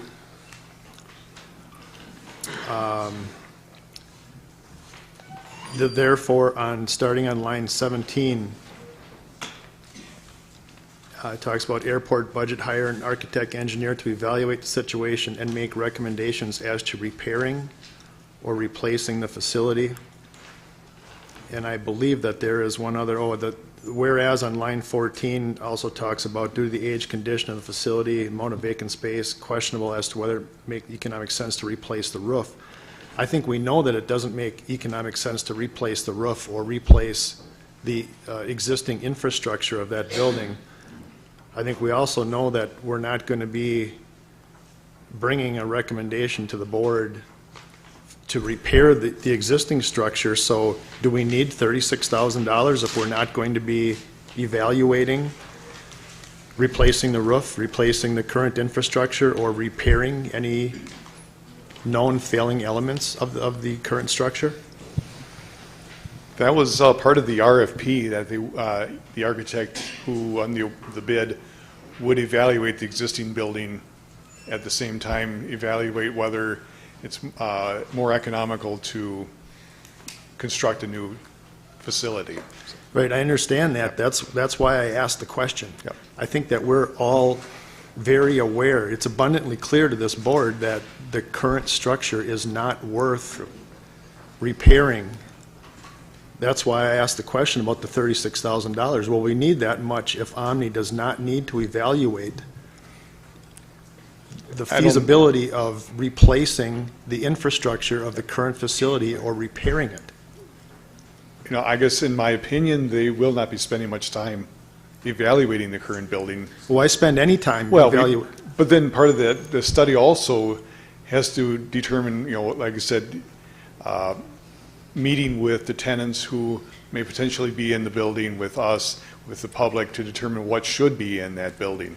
That does take time and money. I have a couple other questions. One is a follow-up to the previous question. Back in October in budget time, I asked a specific question about a line item 55019 in the budget, which had to do with money budgeted for architect and engineer. At that time, did we get an appropriate answer to money that was spent in 2014 in the adopted budget as to that money being spent for architectural design of a new administrative terminal building?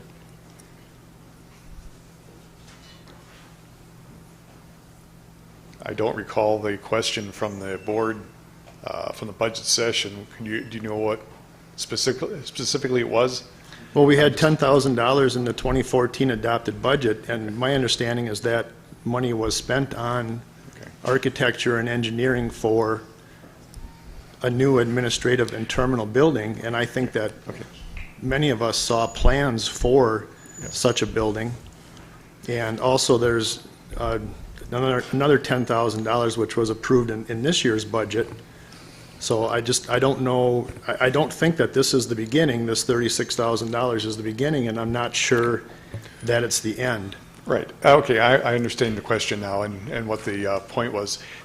At the initial conceptual drawings you saw and everybody else saw was part of the airport layout plan update.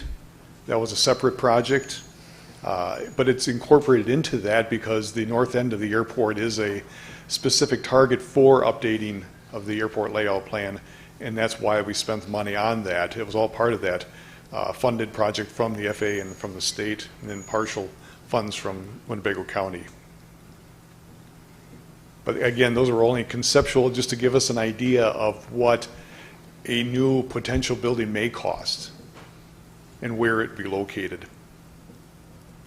Okay, and in regards to a comment made by the executive during his report, his comment was that we move with a reasonable amount of speed on this, on the design of concept of this facility.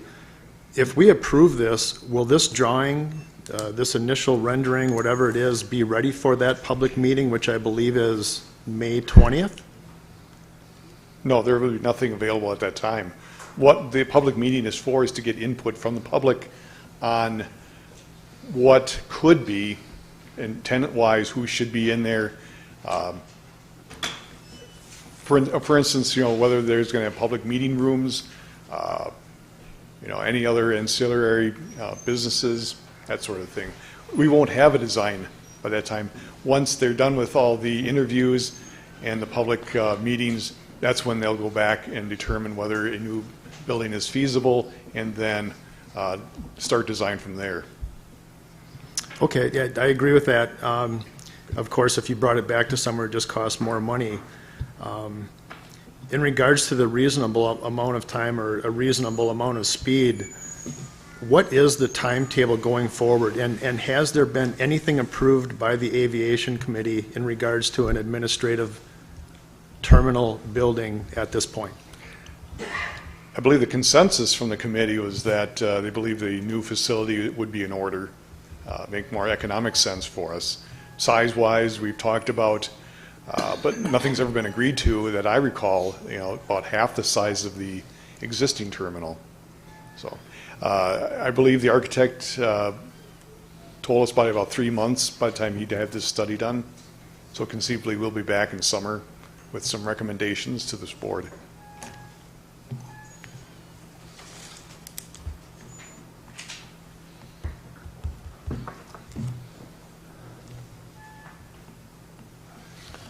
Supervisor Finch. Thank you, Mr. Chairman. I got just one question, actually. On your RFP, are we still going to go after a one floor? Because I heard rumors that you might want to try for 2 floors, which I think is wrong. You want to recoup what you have, and I can understand that. And as long as it stay 1 floor, I'm going to support this 36,000. But if you're contemplating on your RFP to go for a 2-floor building, then I can't support that. So where are you at? The RFP doesn't specifically address 1 versus 2 stories. That's going to be determined after the architect has gathered his data and then starts designing. And from what we've talked about off the table, basically, we'd like to come up with 2 options that we can look at, single versus 2-story. But I guess why would you want to go to 2 floors? For how many years have you had 1 floor and it's been feasible and everyone's happy with it? Why would you want to go to 2 floors? Actually, we're on 2 floors now. I thought you were using 1 floor. No, we're on the second floor. Our office then is I on the stand second. corrected. Thank you. Supervisor Widener. Thank you, Mr. Chairman. I thought a long time before I rang in, because I'm going to support what Supervisor Haig said. We have decided for sure we're going to build a new terminal. And the whole point of this is to determine what we want to do and what it's going to cost. So to sit back and say in here that we're going to evaluate, even if the director said it's going to be very short, let's forget about that. Let's do evaluation of what we want to have and not forget about, looking at should we keep the old building or not, because we're not going to do that.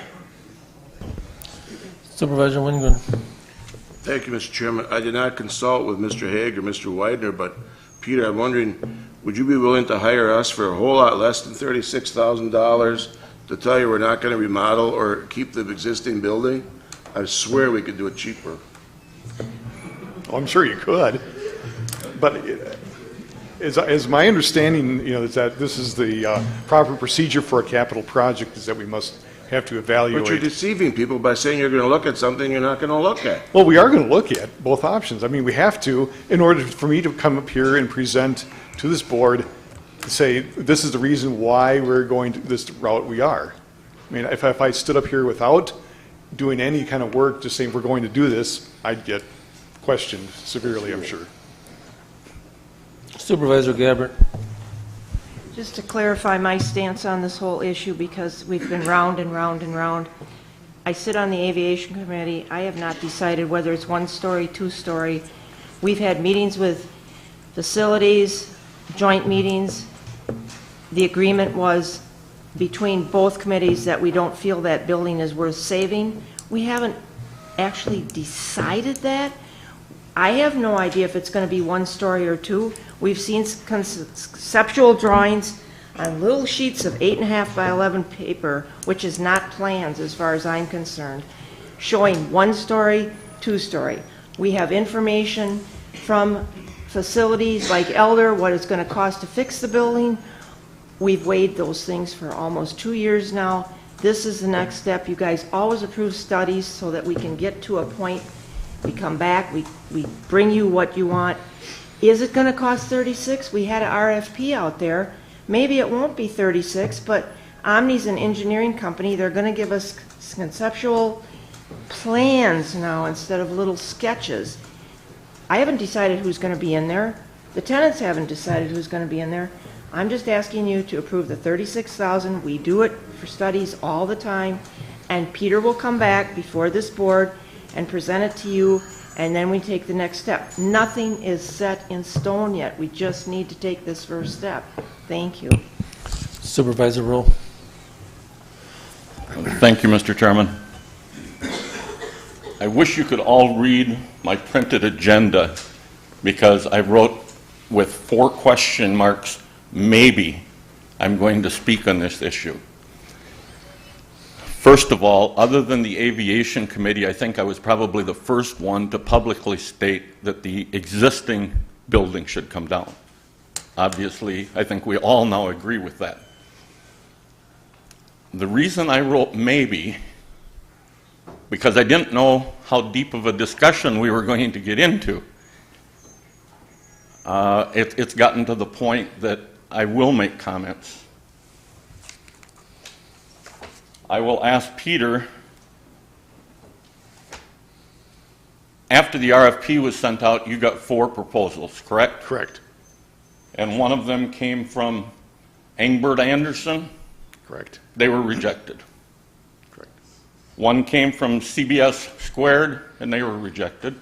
I shouldn't say rejected, they weren't chosen. Correct? Correct. And you got one from Martin Riley, and they weren't accepted. The one that you did accept from Omni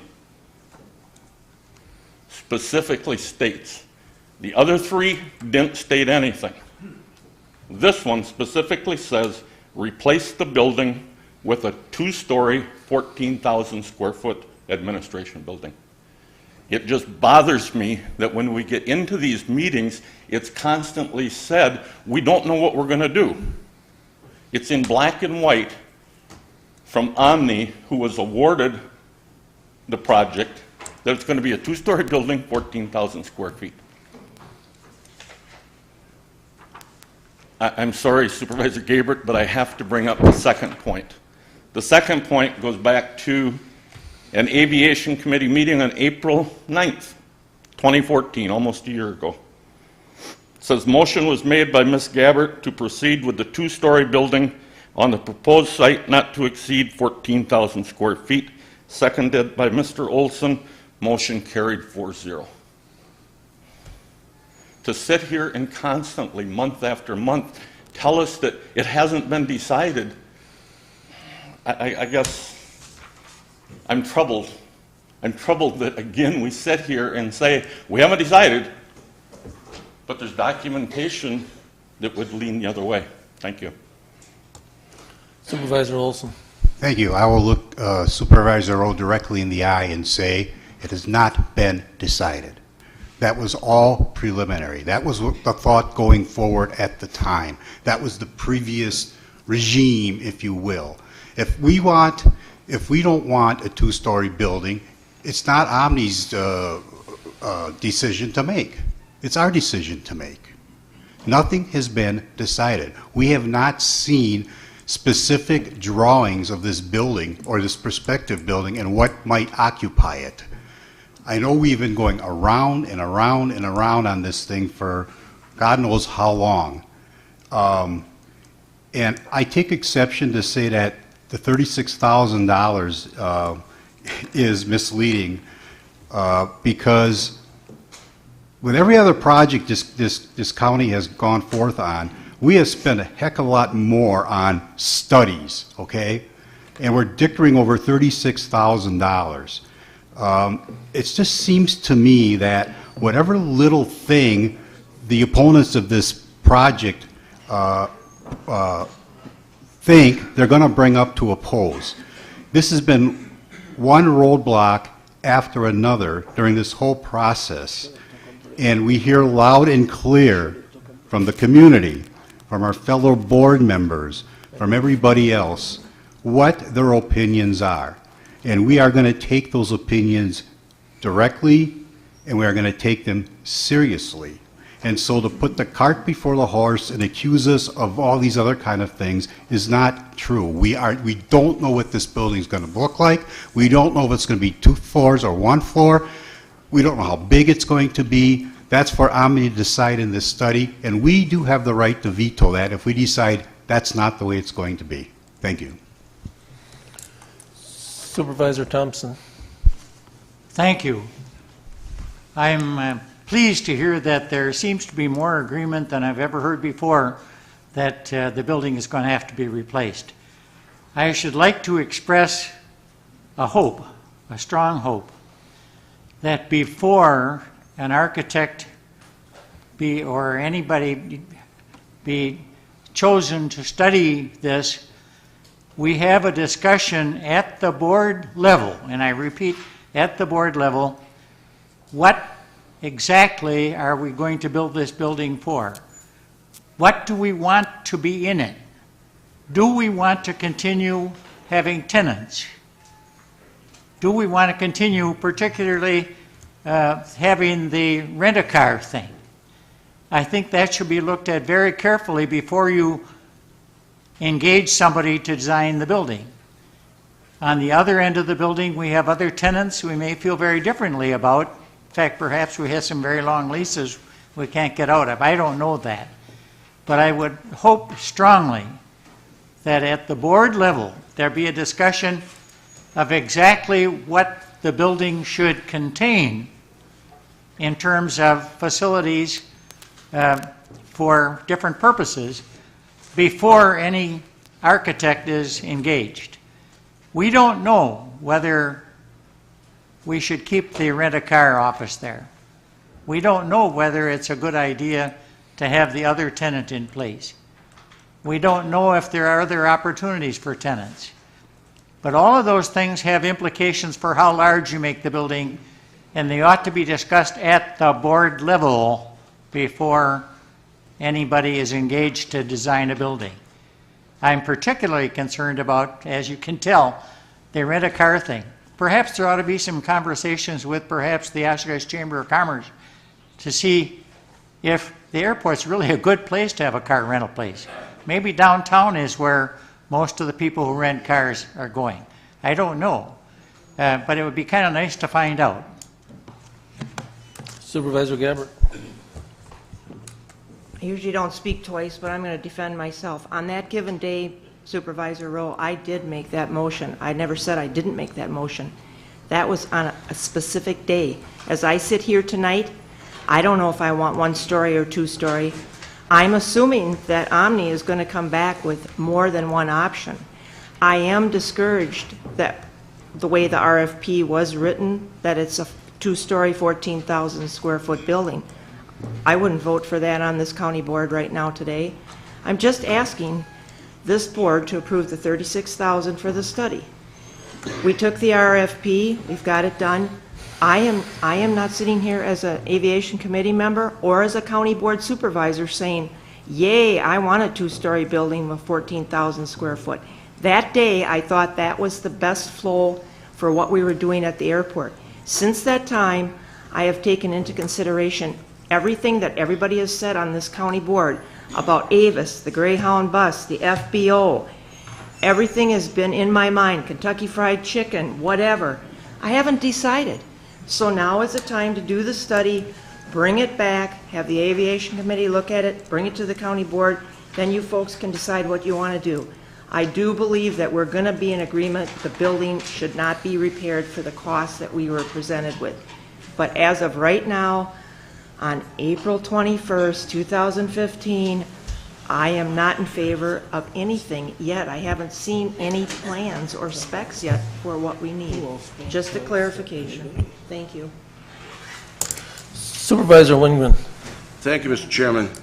I guess I was really shocked by Mr. Rowe telling us, is that true that Omni said they're going to build a 2-story, $14,000 square foot building? I don't believe that was in It may have mentioned that that was a possibility. Either it was there or it And I don't know wasn't. the exact wording, but they didn't come out and say that they're going to build this in their response to the RFP. And the RFP didn't say that this is what was going to be built. I think because of past experience with working with us on the airport layout plan and what the possibilities were, they may have said that in their response, in their submittal. Okay. But I don't, they know now already that everything's up in the air. That's why we need to study. Well, if it's an airport thing, it should be up in the air. Yeah, well, you're right. If you think about it. Supervisor Warnke. But I have a further question, and that is, have you ever built a new house? Can't say I have, no. Okay, well, most people that build a new house, they don't say, well, I'm going to hire an architect, build me a new house. And then the architect said, by golly, I'll do that for you. But please don't tell me how big you want it. Don't tell me how many rooms you want. Don't tell me if you want an attached garage. Don't tell me if you want two-story. I mean, that's just not the way people do things. But why does government do things like that? Well, understand that this RFP, that's what the intent of the architect is going to do. He's going to question you, me, everybody, what would be a proper size for this room? What would be a proper size for this function? That's when they come back and say, okay, it should be, we recommend that it's going to be this size, this many stories. Recommend based on what, though? But the input from tenants, from the airport management, from the public who has an interest in the airport, and from the county board members. But are they also get input from the EAA, who has a big interest in the airport? If they would like to, they sure can. I think they should, yes. Isn't that like asking a barber asking a barber if you need a haircut? What do you think they're going to tell you? Of course they are. Well, okay. Supervisor Warnke. I got a couple of points that I'd like to cover on this thing. First of all, the reason we had a lot of people who come to our meetings, and they constantly are telling us they want a public hearing or a meeting on this. So the reason that we haven't come up with a plan is we want to hear the ideas of the people, especially the people involved in aviation, who know a lot more than we do sometimes.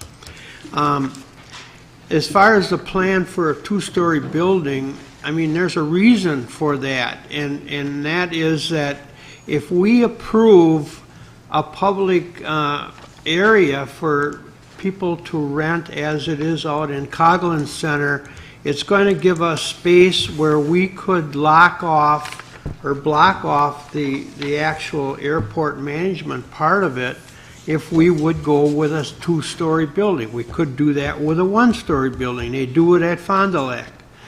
So nobody has really, we're looking for ideas, and this also is a plan, a future plan, is part of a puzzle to open up a lot more land on that airport so that we can generate more income, build hangars.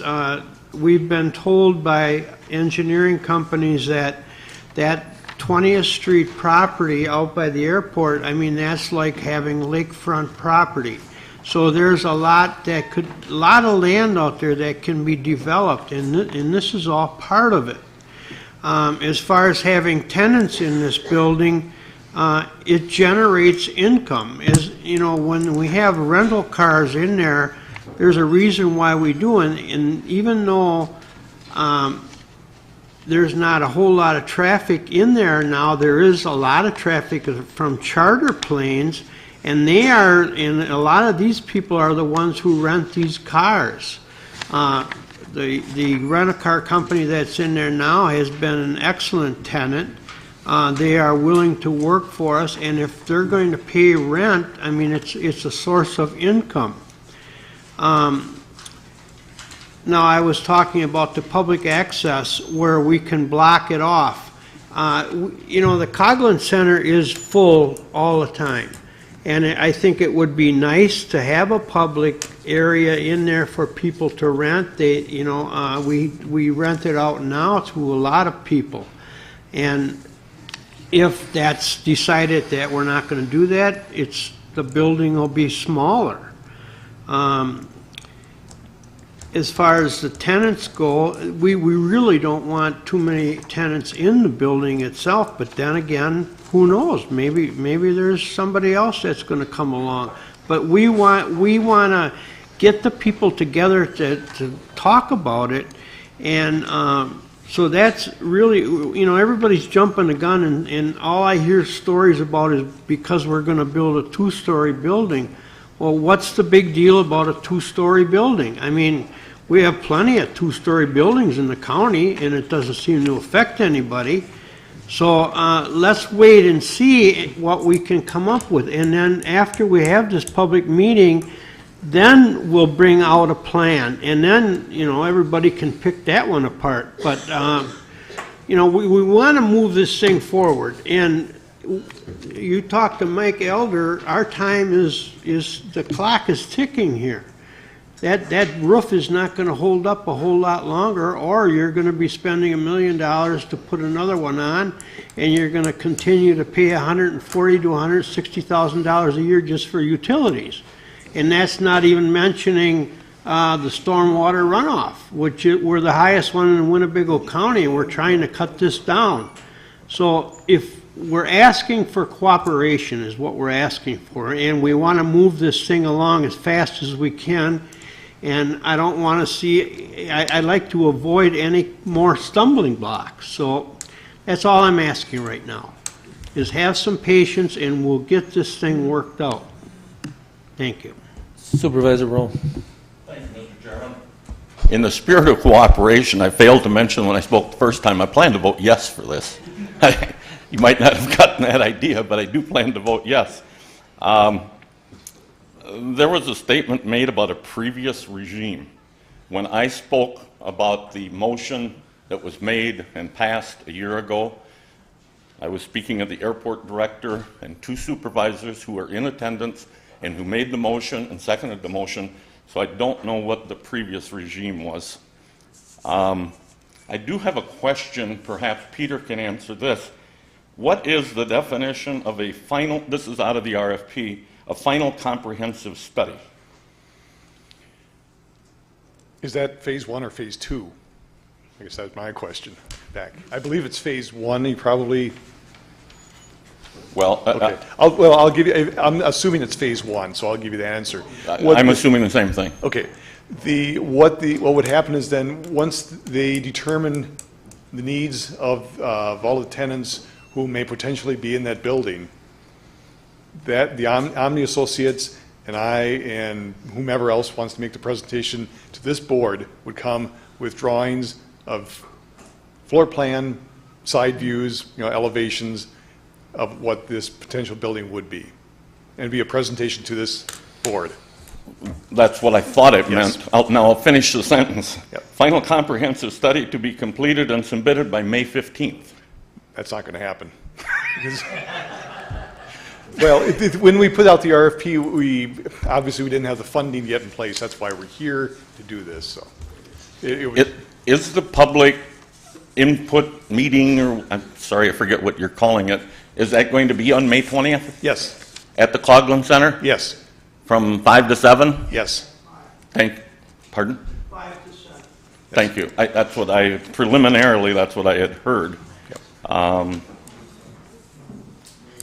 The only other thing, and then I'll be quiet, I'll go back to Omni's proposal that was accepted, where it says replace the building with a 2-story, 14,000 square foot administration building. I didn't finish that sentence either. It says with a cost of $5 million. I mean, when you read this stuff, it's like, why are we here? Thank you. Okay, we'll vote by our iPad. Vote aye if you approve.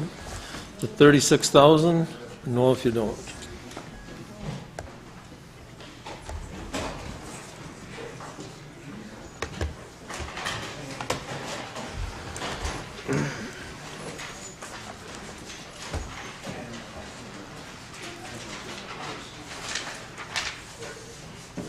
That is passed. Okay, before you run off, I just had a thing I was going to... Amro native Egan is UW Whitewater Scholar Athlete. Stephen Egan, an accounting major and a student athlete at the University of Wisconsin-Whitewater, was one of 49 Warhawks recognized as Chancellor's Scholar Athlete at the University Center on April 2nd. To be recognized student athlete, you must maintain a 3.25 cumulative grade point average above. Through the end of the 2014 fall semester, honorees must have participated in a variety of sports for 3 years, must be a senior academic status, and must have academic of at least 90-degree credits. UW Whitewater's 49 Chancellor Scholarship athletes are the most in 1 year in the history of a program. Each scholar athlete received a commemorative watch. Well, Tom has to be very proud of his son. So.